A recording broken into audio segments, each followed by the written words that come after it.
small farm. There's a big spade in the backyard. Ito yung garden namin. Simple lang, mga ka-agri, mga ka-farmers. Kompleto yan, may sitaw tayo. Tapos araw-araw yan, harvest tayo.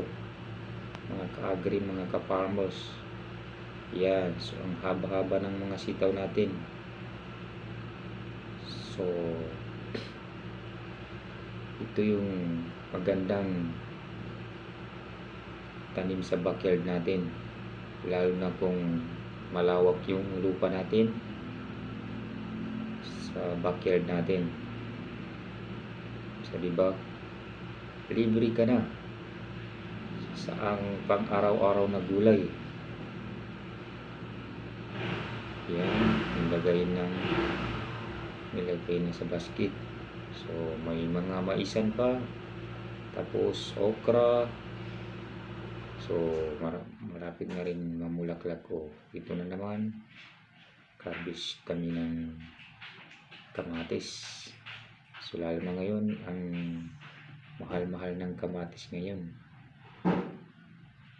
So libre, kailangan mga ka-farmers, tanim ng tanim. Lalo na ngayon, papalapit na yung mga Ramadan.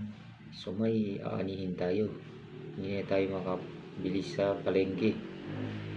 So yan, ang daming bunga mga ka-farmers, mga ka-agri. So ito yung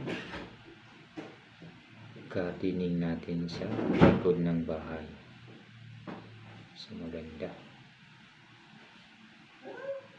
Yan, pitas na pitas, gunting gamit ang gunting.